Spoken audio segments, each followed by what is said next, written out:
Good afternoon. My name is Nathan Eberhardt, and for the Discourse Community Project, I'm going to be analyzing the discourse community within psychology today. So let's do a little background information on psychology. So, what is psychology? So, as defined in a dictionary, psychology is the scientific study of the human mind and its functions, especially those affecting behavior in a given context. I am a psychology major here at App State, so I am especially fond of the subject and have a little bit more insight in it than the average person. So, yeah. So, discourse within psychology. So, what does that mean? What are the different aspects of the discourse community within psychology? So there are a lot of people involved in psychology researchers, casual audiences, school students like me.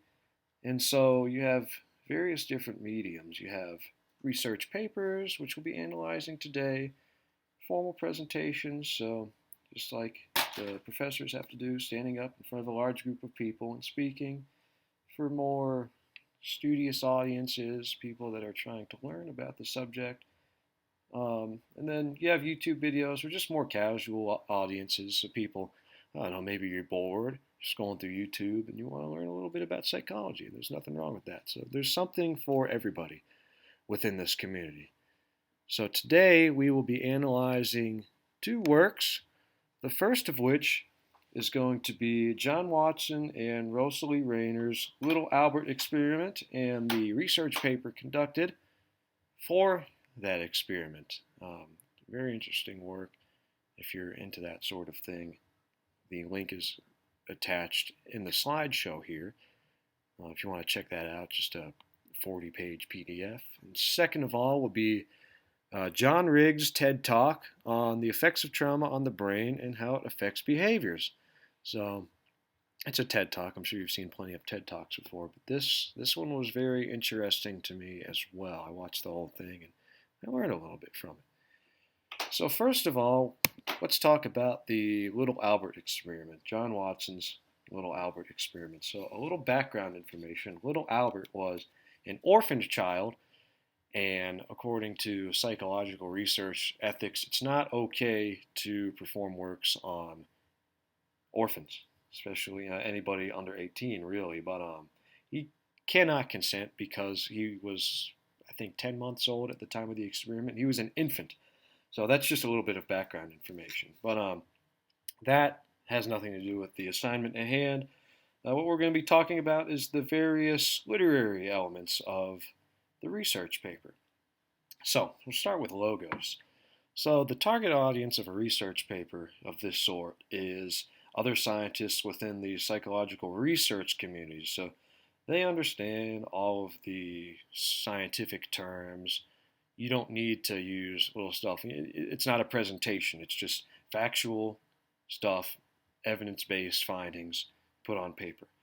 But to establish logos within this paper, they go very in depth into detail in the experiment, describing what was used, the times, um, the reactions from little Albert himself, exact down to the day, really. And they describe the times between how long or when the experiments occurred. So they would do maybe 10, 20 minutes worth of research on little Albert. It was classical conditioning, is what they were testing out. And they would wait a week between experiments just to not cause any stress or extreme stress. I'm sure it was stressful, anyways, to little Albert. It goes in depth with what was being done, neutral stimuli. Um, they would bang a hammer against a steel rod and show little Albert a rat. And then eventually they developed a correlation in his mind between that. But they described that all in depth, which is what matters. So logos, it's just a very well organized, well detailed paper. Ethos, so for ethical reasons, they have to cite all their sources. They're not doing all of the research. They're basing their study on previous studies that would point to the evidence of classical conditioning. And of course, ethically, they had to prove that little Albert was not harmed during the experiment. He was okay. Um, Unfortunate fact is, little Albert actually died at 7 years old, um, 6 years after the experiments took place. And it was unrelated. It was just poor health. He was an infant, or an orphan child. Sorry. So they established their ethics there with their sources and saying, yeah, little Albert was okay. And as far as pathos goes, there's none really at all in this paper because it's a research paper. There's no real reason to try and appeal to the emotions of your audience because they're just there to learn the facts and nothing more. So, overall, little Albert experiment. Jeez, I can't talk. Heavy logos, heavy ethos, low pathos because pathos is unnecessary in a research paper. So interesting, but perfect for very knowledgeable folk within the discourse community and exchanging. There's, every research, everything that they do it in a research paper like this. This is the format, and it just works. It's efficient. Second of all, John Riggs' TED Talk presentation. So it's an entirely different dynamic when you're speaking in front of a more casual audience, like at a TED Talk. You have a couple hundred people. They're not scientists, they're not researchers, they're just people. They're here to learn about the subject at hand. And it's rather than trying to prove a theory or anything, it's more of a explanation of everyday subjects. And in this case, it was the human mind and stress on the body and how our brains react to long-term stress and short-term stress, and just very interesting stuff as a psych major. He uses everyday example. I like this. He uses an example of a wife asking a husband to take the trash out before work. And, if he forgets to take the trash out before work, comes back home, the wife will be upset, but not that upset. She's just going to say, oh my gosh, why didn't you take the trash out? That's the example he uses. But say the same thing. Wife asks the husband to take the trash out, doesn't take the trash out. And right before husband comes home, wife is here. Kids just spilled chocolate milk on the couch, and the couch is white, mind you. Big brown stain. Wife is absolutely livid. So now, husband walks in, and rather than, oh, you forgot to take the trash out, wife, naturally, the way the human mind works and under stress, lashes out at the husband. Why didn't you take the trash out? Fast aggression and anger is what the husband is met with. And, that's a real life example that the people in the audience can relate to. You can't just stand up in front of a bunch of people and spit facts at them, just like with this slideshow I've got going here. If this was just a wall of words, you're not going to read those words. If you do the same thing, I'm not going to read all of those words. That's boring. It's pathos appeal, all of this. You have to appeal to the emotions and interests of your audience in this case, as a casual audience, because that's what they're there for.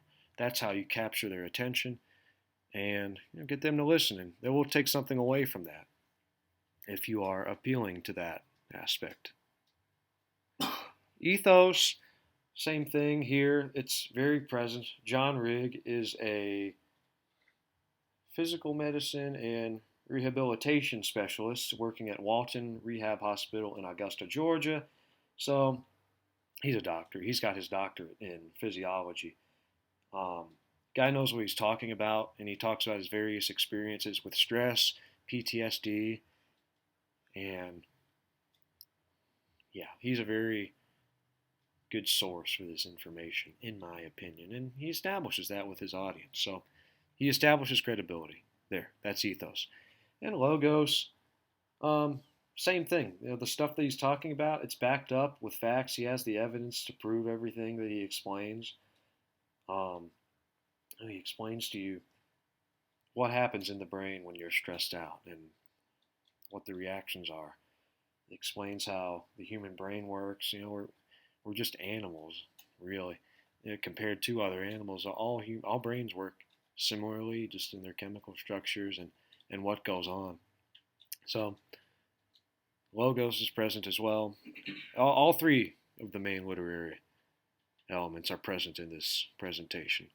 And that's the best way to do it. When you have a casual audience like this, you have to appeal to all three of these, or else you're not going to have a successful or effective presentation. So, in conclusion, there are various other elements. I could speak about a university setting in which you have a college professor speaking in front of 200 students and the different literary elements used there. But that's very similar to John Riggs' TED Talk. That pathos must be present. But depending on your audience, the way that discourse spreads throughout this community can vary greatly. Whether it's an experienced research community or if it's a casual audience, people like yourself or university environment, students, it varies greatly. So that is it. Thank you for listening to my analysis of the discourse community within psychology.